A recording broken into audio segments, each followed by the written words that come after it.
Nous allons passer au troisième prix de cette soirée. C'est la séquence Innovation Imania, puisque c'est donc le prix Humanup qui s'adresse aux startups. C'est une création de cette année, c'est la première année. Cher Franck, cher Denis, vous allez à nouveau lancer la séquence, mais je crois qu'en plus nous allons nous appuyer sur des images qui bougent. Racontez-nous. Oui, en fait, il semble que ce ne soit pas vraiment la peine d'aller au pupitre. On va pas vous faire ça à l'ancienne, avec des fiches, etc. On va se contenter de lancer un film pour vous indiquer, pour vous montrer ces trois belles initiatives, Oscar RH, Une vie de famille et Jobbers. Je vais dire peut-être un mot sur l'importance des startups et de l'entrepreneurship qui, je le vois dans les grandes écoles, nos étudiants sont extrêmement portés par cette chose-là, au point où l'entrepreneurship est important, et y compris l'entrepreneurship social. Et on va voir que les trois cas qui sont là, mais maintenant la conciergerie digitale de Jobbers va l'illustrer. Encore une fois, c'est une affaire de réseau.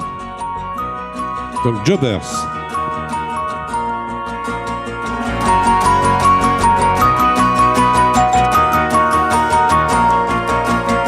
Jumping out the fifth floor of the state-of-the-art plant, he had left a note of all the threats that they had planned. The pace has gotten faster, now it's 6 instead of 3. If that sounds too loud, we need a small talk, you and me. Cause we're working so hard, yes we're working so hard, but still so many miles behind. On the very morning of his self-destruction move, she said, why don't we go and see someone who could improve your state that is getting worse and worse, you're lost and found. How could they all let that happen? Now make the round. But he'll never come back, no he'll never come back. I've got to struggle down the line. Hey, but we used to be together. Now they just smoke alone or always wait outside in the corner of the backyard. No single playing card. Hey, but we used to feel much better. Now we are on our own. The pressure has increased, but our speed has reached a peak now. We are once a week. In spite of what they say, there was no rumor of divorce. Other than this strain, no, there was nothing that could force him to do such thing before the eyes of his workmates, the supervisor, his boss, and the sad bitch that he beat.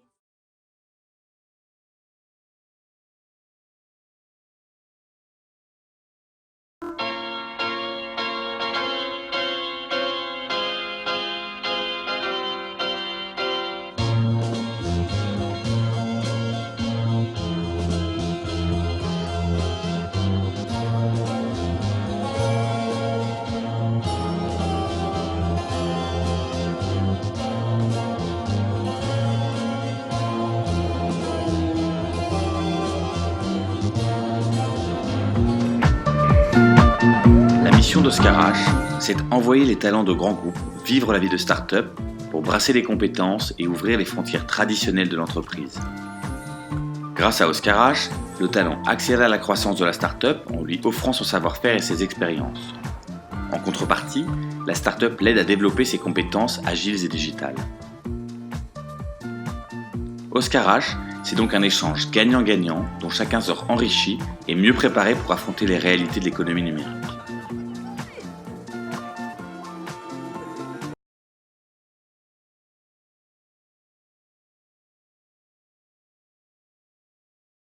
Bienvenue sur uneviedefamille.fr, le premier réseau de garde d'enfants inter-entreprises. Le saviez-vous ? Aujourd'hui en France, encore 350 000 besoins de garde d'enfants ne sont pas satisfaits et seulement un enfant sur deux a une place en crèche. Un tiers des femmes sont obligées d'interrompre leur activité à la naissance d'un enfant, faute d'un mode de garde, et 93% des salariés par an attendent de leur employeur plus de mesures de soutien à la parentalité. Unevitefamille.fr est un dispositif innovant ayant l'avantage d'être économique, facilement transposable et adapté aux salariés, peu importe leur rythme de vie et l'âge de leurs enfants. L'offre d'Unevitefamille.fr auprès des entreprises comprend 2 axes. Tout d'abord, l'étude parentalité, qui permet aux entreprises d'analyser leurs besoins en matière de soutien à la parentalité, puis l'installation du réseau qui permet aux collaborateurs de trouver le mode de garde adapté à leurs besoins. Comment ça marche ? Les salariés se connectent à l'aide de leur adresse email entreprise et peuvent alors consulter la liste des professionnels ou créer leur annonce pour la recherche d'une garde partagée, d'une garde à domicile ou d'une assistante maternelle. Les profils sont complets et les annonces modérées. Unevitefamille.fr est le nouveau dispositif RSE des entreprises impliqué dans l'équilibre vie professionnelle-vie personnelle de ses collaborateurs. Franck, vous qui formez tant d'entrepreneurs au sein de la CPE Europe, qu'est-ce que vous inspire justement cette génération start-up ? Cette génération est absolument, en effet, très agile et digitale, et j'ai un plaisir particulier à dire, peut-être pas toujours connu, que le mot même d'entrepreneur a été créé par l'économiste français Jean-Baptiste Say au début du 19e siècle, et c'est aussi celui qui a fondé ESCP Europe en 1819. Donc, je me réjouis. Donc, votre cher entrepreneuriat. Voilà, alors que l'entrepreneuriat revienne à la mode. Et vraiment, ce qu'on a vu là, c'est extraordinaire, puisque d'ailleurs, les présentations sont sous une forme extrêmement concentrée. Et c'est un bonheur de voir toutes ces pousses d'entreprises à différentes étapes de leur développement faire des pitchs fabuleux. Donc, je vous invite à les rencontrer dans tous les incubateurs que l'on peut avoir, pas simplement au ESCP Europe, mais que les grandes écoles ont en général en leur sein. Pour remettre ce prix, je vais inviter quelqu'un qui s'y connaît du reste de l'entrepreneuriat, Pascal Imbert, le CEO de Wavestone, et Bertrand Hébert, le directeur général adjoint de l'APEC. Soyez les bienvenus, messieurs. Comme pour l'ensemble des partenaires de cette soirée, peut-être un mot sur le sens de votre présence, de votre engagement aux côtés d'Humania. Pascal ? Oui, écoutez, Wavestone, c'est une start-up en soi-même. On a 3 mois d'existence, donc une vraie start-up avec une mission. Et nous le connaissons bien, Pascal a une longue vie d'entrepreneur, tout de même, pour ce qui vous concerne. Oui, mais je pense que le plus important, c'est effectivement cette volonté d'être un nouvel acteur avec une mission qui est d'aider les entreprises dans leurs décisions, de les guider dans leurs transformations les plus critiques, singulièrement en ce moment, à l'entrée dans l'ère numérique. Donc un vrai plaisir de remettre ce prix. Alors bien sûr, Wavestone, c'est à la fois une start-up et en même temps un acteur très établi, puisque c'est, vous l'avez dit tout à l'heure, la résultante du rapprochement entre Kurt Salmon et Solucom. Et à ce propos, je voudrais remercier Jean-Paul Bailly, qui a eu le tact tout à l'heure de rappeler que les fusions d'entreprises conduisent dans 2 cas sur 3 à un échec. J'ai trouvé que c'était un manque de tact qui était tout à fait consommé. Et j'en reparlerai avec Jean-Paul Bailly tout à l'heure. Bon, alors le sens de notre engagement avec Humania. Donc changez de micro peut-être. Effectivement, avec celui-là, ça va beaucoup mieux. Le sens de notre engagement, c'est lié à une conviction que nous avons, la transformation numérique qui anime, qui concerne, qui préoccupe toutes les entreprises. Elle a certainement 2 facteurs clés de succès qui sont absolument indissociables et qui permettent de réussir ces transformations numériques. La première clé, c'est de comprendre le futur. La transformation numérique doit nous permettre d'imaginer, de repenser, comme on l'a dit tout à l'heure, les business models des entreprises de demain. Et la deuxième clé, c'est de savoir emmener les femmes et les hommes des entreprises vers ce futur. C'est aussi simple que ça, n'écoutez pas les consultants qui vous disent que c'est plus compliqué. C'est aussi simple que ça. Tant pis, je massacre un peu le business. Vous allez vous faire des amis au sein de votre propre entreprise. Absolument. Mais ensuite, bien sûr, à eux d'arriver à trouver tous les leviers qui vont permettre de trouver la bonne martingale permettant de disposer de ces clés. Donc voilà le sens de notre engagement et je trouve que le prix Human Up est une très bonne synthèse entre ces deux sujets, comprendre le futur et emmener les femmes et les hommes des entreprises. Merci beaucoup, Pascal. Bertrand Hébert, la présence de l'APEC. Peut-être prenez l'autre micro par sécurité, c'est de la gestion du risque pour moi. Oui. Il a raison. Le sens de notre engagement, d'abord cette relation particulière qu'on a avec Guylain depuis plusieurs années. 7 ans.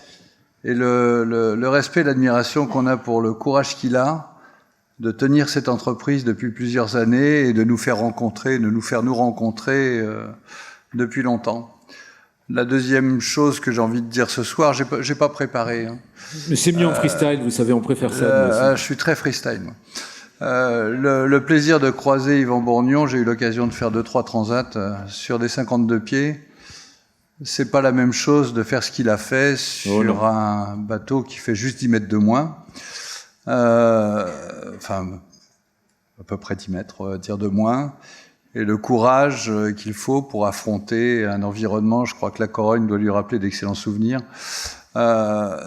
C'est quelque chose d'assez admirable. Et comme mon voisin me rappelait tout à l'heure qu'on avait une mission particulière, parce que là on défendait le positionnement d'une petite entreprise, d'une start-up, on se sent investi plus particulièrement pour pousser ces petites entreprises, comme la petite entreprise que tu as eu l'occasion de gérer pendant quelques mois. Et ben voilà, je suis content d'être là en tous les cas pour célébrer le travail de cette petite entreprise qui va être récompensée ce soir.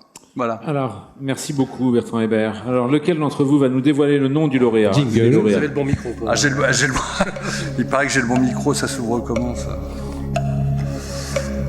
Il me faut des lunettes. Alors voilà, le lauréat du prix Humanop 2016 est Oscar RH pour le projet La première solution de mobilité temporaire de talent. Bravo, bravo.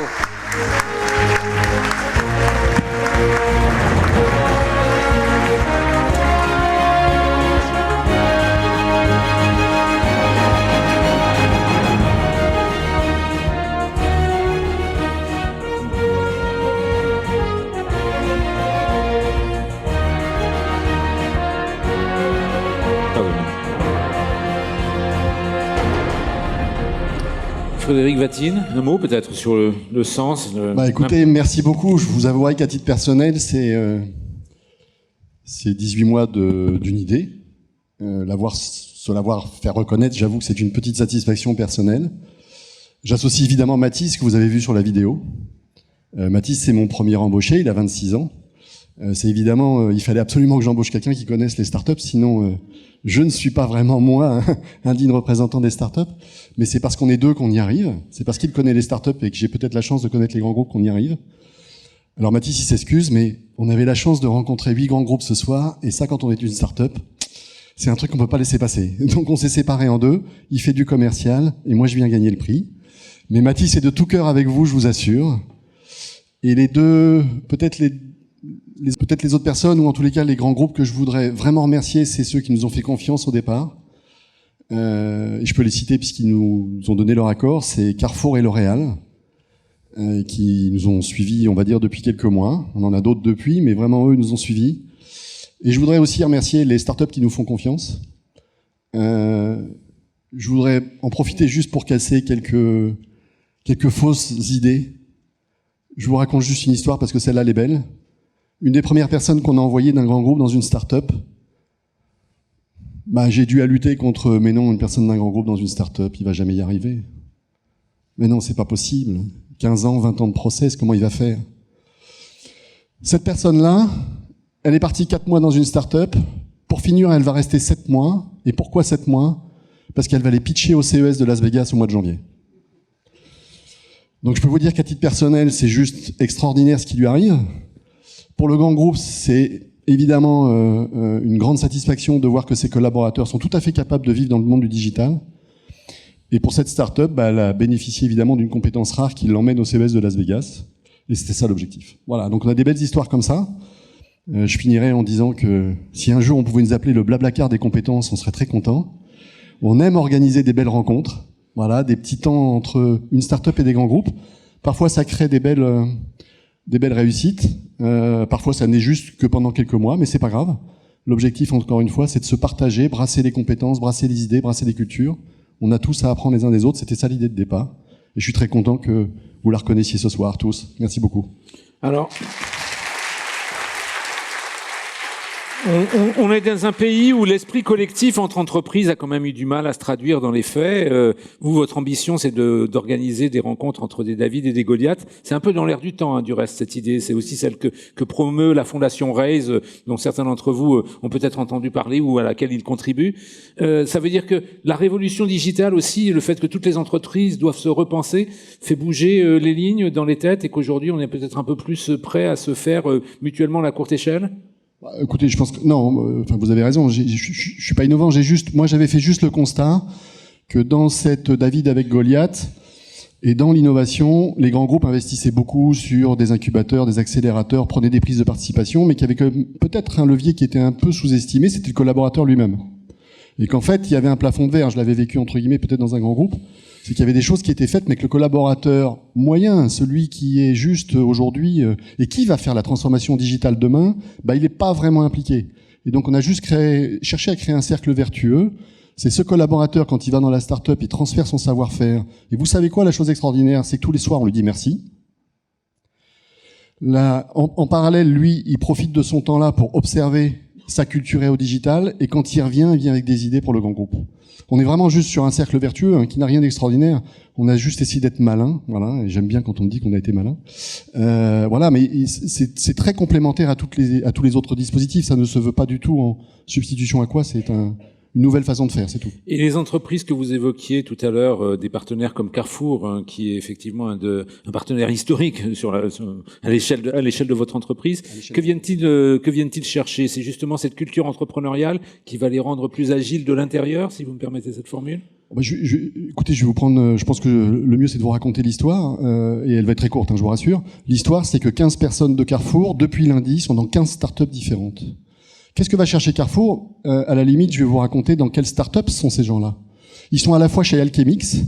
Alchemix, c'est juste une entreprise, une startup aujourd'hui de big data qui vient de lever 20 millions d'euros, pardon, même d'ailleurs, qui travaille sur les big data dans beaucoup de domaines, mais pas dans le retail. Voilà. Qu'est-ce que va chercher Carrefour? C'est de travailler avec cet Alchemix pour voir s'il y a une opportunité de faire quelque chose ensemble. D'autant plus que la data qui en est au stade du prédictif, c'est juste un enjeu majeur pour la grande distribution. C'est juste un enjeu majeur. Deuxième exemple, je vous en donne un tout à fait à l'envers. Une autre start-up sur laquelle Carrefour est en train d'aider, c'est iWillShare. iWillShare, vous connaissez peut-être, et je suis très content de faire la pub ce soir, puisqu'ils sont en train de faire une levée de fonds, si vous le voulez, solidaire. iWillShare, c'est une idée absolument extraordinaire d'Audrey Sauvigné. C'est le fait que vous puissiez, sur votre smartphone, en permanence dire quels sont les lieux d'accueil positifs et ceux un peu plus difficiles pour les handicapés. Donc vous êtes dans un restaurant et le restaurant a une difficulté par exemple sur les toilettes, vous pouvez dire que ce restaurant-là aujourd'hui, c'est pas facile pour les handicapés, et inversement, vous pouvez citer tous les lieux qui sont aujourd'hui positifs pour les handicapés. Voilà. Et Carrefour, évidemment, il y voit un intérêt dans ce côté-là, c'est d'aider iWillShare à monter un business model autour de ça, et d'aider cette start-up-là. Je vais prendre un exemple entre les deux qui sera parlant aussi pour vous. Qu'est-ce que sera l'expérience client dans 3 ans dans un Carrefour? J'en sais rien. Tout ce qu'on sait, c'est qu'on poussera plus des caddies. Voilà. Dans les 15, il y en a beaucoup qui vont explorer cette innovation en dehors du monde du retail pour se dire que demain, c'est peut-être dans le gaming et l'entertainment que Carrefour, entre guillemets, fera venir ses clients. Voilà. Merci beaucoup pour ces exemples. Pascal, Bertrand, je ne sais pas si vous qui accompagnez la transformation justement digitale des entreprises pour l'un et qui aidez les entreprises à gérer leurs talents pour l'autre, vous avez sûrement des questions à poser à notre lauréat. Oui, enfin, moi je trouve l'idée extraordinaire et un levier extraordinaire. J'avais envie de vous poser comment vous est venue cette idée, mais vous y avez répondu. Peut-être une autre question, ce qui m'intéresse, c'est aussi votre parcours à vous. Quel a été le principal frein avant de vous lancer dans une start-up? Et une question complémentaire qui taraude toutes les personnes dans la salle, c'est vous étiez habillé comment avant? En gros, le Bermuda rose, voilà, c'est le syndrome du Bermuda rose, Frédéric. Donc je vais pouvoir sortir une vanne sur ça. Mon parcours professionnel, donc 30 ans de grandes entreprises, principalement... Soufflez pas quand vous dites ça. Principalement chez 8 Associates, et puis après chez Accenture pendant 15 ans, j'étais responsable des offres ressources humaines. Et j'ai eu la chance de passer mes 5 dernières années chez AXA. Et AXA m'a fait un cadeau assez sympathique à 50 ans, au sens où il m'a donné 6 mois pour réfléchir. Voilà, et donc le frein, ils l'ont transformé en opportunité. C'est aussi un peu de ça que m'est venue l'idée. Et alors comment j'étais habillé, je vais pour tout vous avouer, J'ai eu un grand débat aujourd'hui avec ma stagiaire, qui est adorable, et je lui disais, mais si j'y vais en costume, ils vont pas comprendre le film. Si j'y vais en short, c'est quand même un peu lourd. Donc j'ai pris une veste un peu fripée et un jean. Merci beaucoup de l'énergie aussi que vous avez partagée avec nous.